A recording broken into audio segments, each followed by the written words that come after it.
இந்த விஜயினுடைய கூட்டம் நடக்கக்கூடிய விதம், இங்க கூட்டம் நடக்கிற விதம் ரெண்டுக்கும் அதை வேறுபடுத்தி காட்டுறாரு. அது விஜய் மேல இருந்து காட்சி கொடுக்குறாரு. இவர் இங்க இருந்து மக்கள்கிட்ட இருந்து அப்படி உள்ள இருந்து வர்றாரு, சுயம்புவா அப்படி எழுந்து வர்றாரு. அந்த ஒரு டிஃபரன்ஸ். விஜய் இவ்வளவுதான் நீங்க குறை சொன்னாலும் அவ்வளவு கூட்டம் வந்துச்சு, நெருக்கடி நடந்துச்சு, 41 பேர் இறந்த அந்த துயர சம்பவமும் நடந்துச்சு. ஆனா எங்கேயாவது போலீஸோட சட்டை கிழிஞ்சிச்சுன்னு நீங்க பாத்தீங்களா? ஒரே முன்னாள் போலீஸ் ஆபீசர் அவர் நடத்தக்கூடிய ஒரு டிசிப்ளின்டான ஒரு லீடர்ஸ் அந்த மாநாடு, அது போதை ஒழிப்பதற்கான ஒரு மாநாடு, அங்க இவ்வளவு அன்ரூலியா ரஃபியன்ஸ் மாதிரியா போய் மொப்பாங்க. ஆனா ஆம்புலன்ஸ் வருது, உதவி தேவைப்படுது. ஆனா அது எவ்வளவு தூரம் வெளிப்படையாக நடக்குது அப்படின்றத நீங்க பாத்தீங்களா? இதேத நீங்க அந்த கரூரோட கான்ட்ராஸ்ட் பண்ணி பாருங்க. விஜய் ஒரு மாதிரியான மாஸ் லீடர், அண்ணாமலையும் மாஸ் லீடர். விஜய் தன்னுடைய ரசிகர்களை கண்ட்ரோல்ல வச்சுக்க முடியாத ஒரு தலைவரா இருக்கிறாரு. ஆனா இங்க எல்லாமே கட்டுப்பாடோட, சுய கட்டுப்பாடோட இருக்கக்கூடிய ஒரு இயக்கமாக இருக்கு. இப்ப இருக்கக்கூடிய தமிழக முதல்வர் அதுல குறைகளாக சொல்லிக்கிட்டு இருக்க பாத்தீங்களா? அந்த குறைகளை நிவர்த்தி செய்து அந்த முகமாக அண்ணாமலை, குறைகளற்ற விஜய் தான் சொல்றேன். இந்த அரசியல் கட்சிகள் எல்லாமே ரொம்ப பார்ஷியலா தான் யோசிக்கிறாங்கப்பா. நம்ம தாவிகாவுக்கு அதை நிறைய சூழல்கள்ல சுட்டி காட்டியிருக்கோம். போன இந்த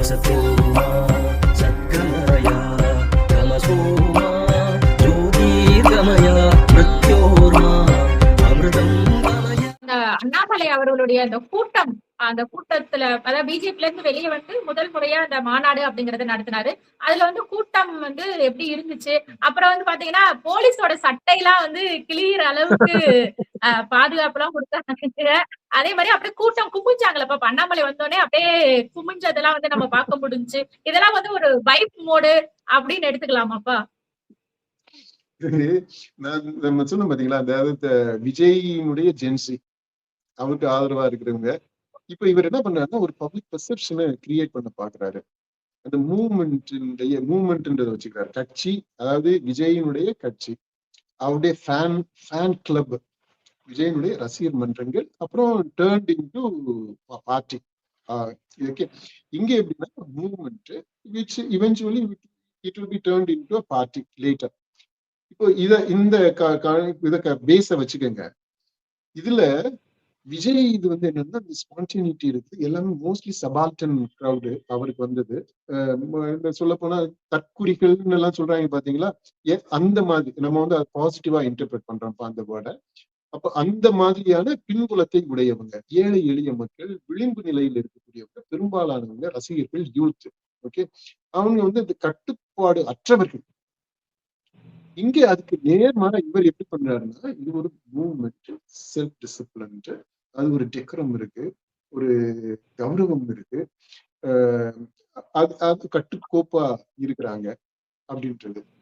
ஜென்ஸி அதேதான் இங்கேயும் அந்த இதை கொண்டு வர்றாப்ல. அப்புறம் என்ன பண்றாருன்னா, இங்க அந்த விஜயினுடைய கூட்டம் நடக்கக்கூடிய விதம், இங்க கூட்டம் நடக்கிற விதம் ரெண்டுக்கும் அதை வேறுபடுத்தி காட்டுறாரு. அது ஆரம்பமே எங்க வருதுன்னா, விஜய் ஒரு கரிஸ்மேட்டிக் லீடர், அவர் நடிகர். அவருடைய ரசிகர்களை பொறுத்த மட்டும் இல்ல, அவர் கனவு திரையில இருந்து வர்றவர், ஒரு மேஜிக்கல் ரியாலிட்டி, ஒரு தரிசனம் கொடுக்கிறாரு.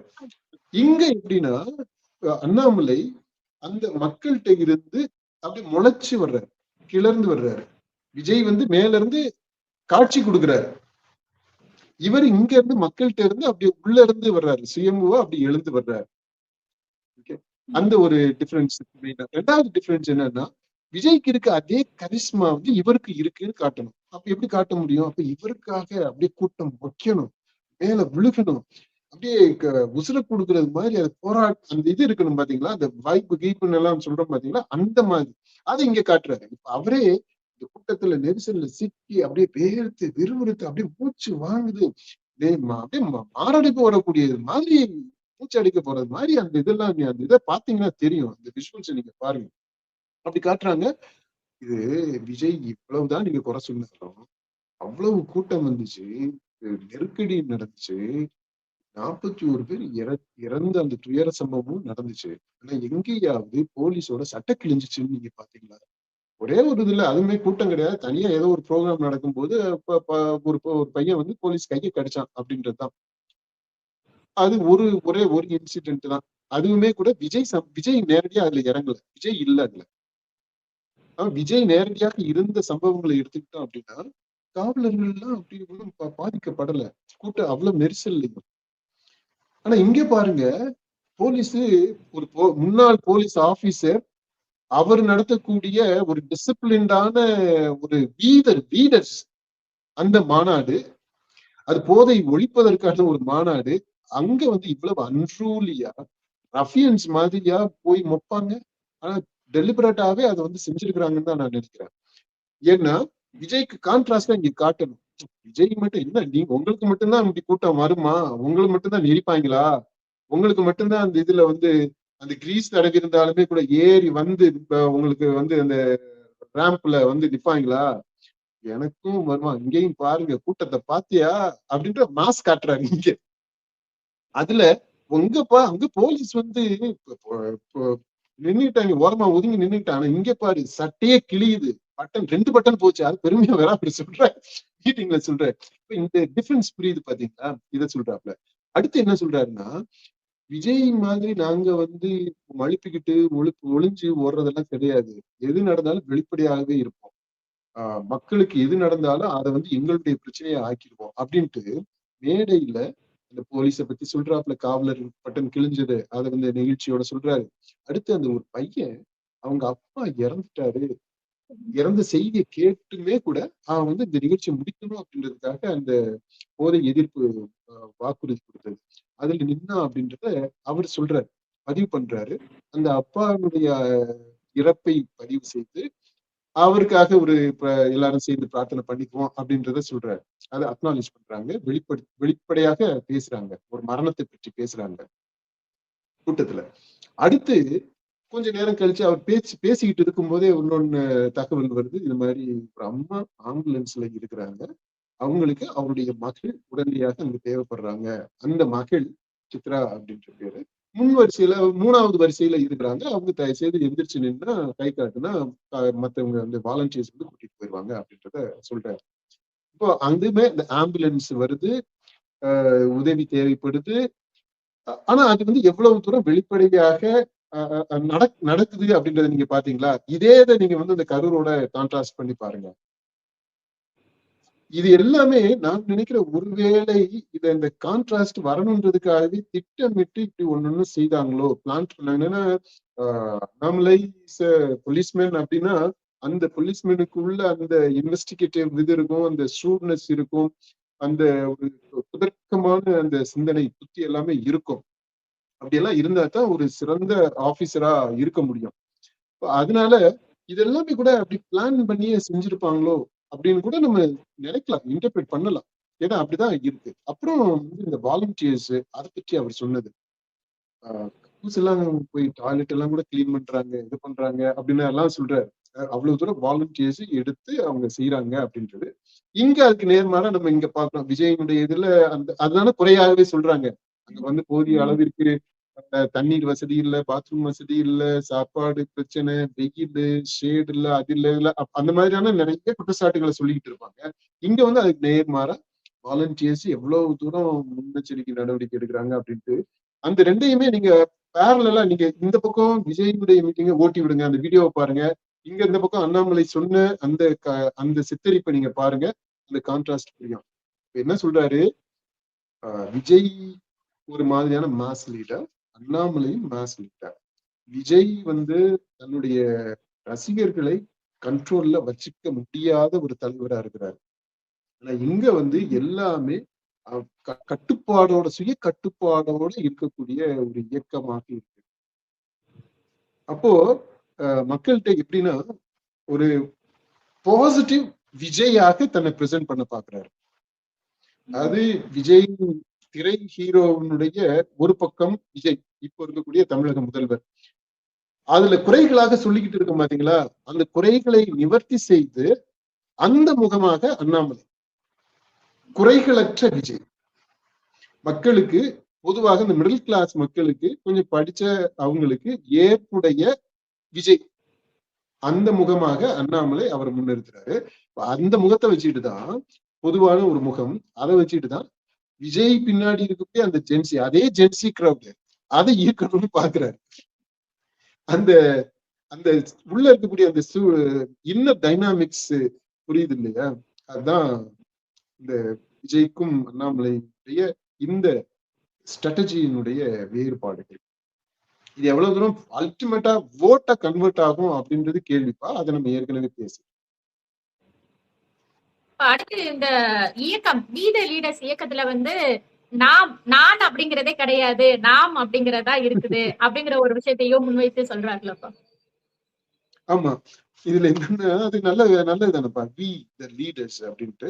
அப்புறம் அந்த லீடர்ஸ்ன்னு பேர்ல இருக்கு, ஆனா எல்லாருமே தொண்டர்கள் தான், சேவகர்கள் தான், பணியாளர்கள் தான் அப்படின்றாரு. அப்புறம் இவங்க வந்து தலைவர்களை உருவாக்குவோம் அப்படின்றத சொல்ற, தேடி பிடிச்சு அவங்களுக்கு பயிற்சி கொடுத்து உருவாக்குவோம் அப்படின்றதெல்லாம் சொல்றாரு. ஒரு பக்கம் இத ப்ளூரல்ல சொல்லணும், வி அப்படின்னு சொல்லணும், நான் சொல்லக்கூடாது அப்படின்றது. இப்ப என்னன்னா இத மறைமுகமா இந்த நான் முதல்வன் அப்படின்னு ஒரு திட்டம் இருந்துச்சு பாத்தீங்களா திமுக ஆட்சியில. அப்ப நான் முதல்வன் அப்படின்னு நீங்க சொல்றீங்க, அது வந்து செல்ஃப் சென்டர்டா இருக்கு. அப்படி சொல்லக்கூடாதுப்பா, லீடர்ஸ் அப்படி சொல்லணும். இன்க்ளூசிவா இருக்கணும், எல்லாரையும் அரவணைச்சு வரக்கூடியதாக இருக்கணும். தான் தோன்றித்தனமா இருக்கக்கூடாது, அது சுயநலமாக போயிடும், அது அதிகாரத்தை கைப்பற்றி அதை அந்த மாதிரியான ஒரு இதா போயிடும், செல்ஃப் சென்டர்டா போயிடும், ஈகோயிஸ்டிக்கா போயிடும். அது வந்து அரகன்ஸா போய் நின்று கடைசியில ஒரு டிக்டேட்டர் மாதிரியான ஒரு மனநிலைக்கு கொண்டு வந்துடும். வி த லீடர்ஸ் அப்படின்னு சொல்லும்போது அந்த வீன்னு சொல்லும் போதே ஆட்டோமேட்டிக்கா அந்த வி ஃபீலிங் வந்துடுது இல்லையா, ஸ்டேரிங்ன்றது வந்துடுது. அதை அப்ரிசியேட் பண்றோம் நம்ம. இதான் அந்த நான் முதல்வனோட கான்ட்ராஸ்ட் பண்றாரு அப்படின்றத நம்ம புரிஞ்சுக்கிறோம். ரெண்டாவது என்னன்னா, அவர் அடுத்து பேசும்போது இந்த தொழிற்சங்கத்தை பத்தி சொல்றாரு.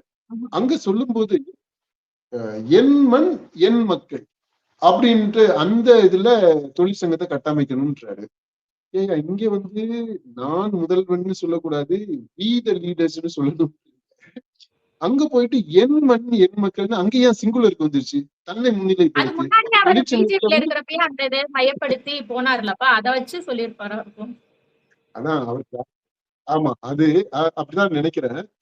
ஆனா என்னன்னா அப்போ அவரை முன்னிலைப்படுத்திய பயணம், அவர் மேற்கொண்ட பயணம், பாஜகவுடைய தலைவராக அவர் முன்னின்று மேற்கொண்ட அந்த பயணம், அதுக்கு என் மண் என் மக்கள் அப்படின்னு அந்த அந்த தலைப்புல அவர் வந்து அந்த பயணத்தை செஞ்சாரு. அது அவருக்கான பயணம், பாஜக தலைவராக மேற்கொண்டது. இங்க வந்து தொழிற்சங்கம்னு வரும்போது அந்த இயக்கத்தினுடைய இன்னொரு அம்சம் தானப்பா வி த லீடர்ஸ்னு சொல்லும் போது, அப்ப என் மண் என் மக்கள்னு சொல்லாம எம் மண் எமது மண் எமது மக்கள் அப்படின்னு எம் மண், எண்ணுக்கு பதிலா இம்மு போடுறதுல என்ன பிரச்சனை? அந்த யோசனை வரல அவருக்கு. அதுதான் சொல்றேன், இந்த அரசியல் கட்சிகள் எல்லாமே ரொம்ப பார்ஷியலா தான் யோசிக்கிறாங்கப்பா. நம்ம தாவிகாவுக்கு அதை நிறைய சூழல்கள்ல சுட்டி காட்டி இருக்கிறோம். போன இந்த கரூர்ல விஜயினுடைய பேச்சிலேயே கூட அதை நம்ம சுட்டி காட்டி இருக்கிறோம். எப்படி ஒரு இன்கம்ப்ளீட்டா தான் அவங்களுடைய சிந்தனை இருக்கு, ஒரு ஆஸ்பெக்ட மட்டும்தான் பாக்குறாங்க, அதனுடைய டோட்டல் இம்பாக்ட பாக்குறதே கிடையாது, ஒரு ஃபுல் பிக்சர் அது பாக்குறதே கிடையாது, ஒரு ஹோலிஸ்டிக்கா எதையுமே அப்ரோச் பண்றது இல்லை. இந்த போதையில நம்ம சொன்னோம் there is no comprehensive holistic approach. இது எந்த கட்சிக்குமே அந்த சிந்தனையே இல்லை, அண்ணாமலையுமே அதுக்கு விதிவிலக்கு கிடையாது. போதைன்றது குறுகிய அளவுலதான் புரிஞ்சுக்கிறாங்க.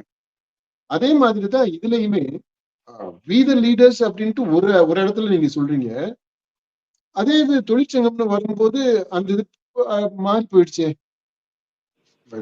சிந்திக்கிறதுன்றது முழுமையாக சிந்திச்சிருந்தா, கனவுன்றது பெரிய கனவாக பெருங்கனவாக ஆல் இன்க்ளூசிவா இருந்தா, தொழிற்சங்கம்னு வரும்போதும் ஆட்டோமேட்டிக்காவே அந்த இது வந்திருக்கணும் இல்லையா, இன்க்ளூசிவ் அப்ரோச் வந்திருக்கணும் இல்லையா, அப்படி வரல. அப்போ அதான் இன்னுமே அந்த சிந்தனையில இன்னும் தெளிவு வேண்டி இருக்கு. அண்ணாமலை அந்த தெளிவுகள் கிடைக்கும்னு நினைக்கிறோம் நம்மளாம்.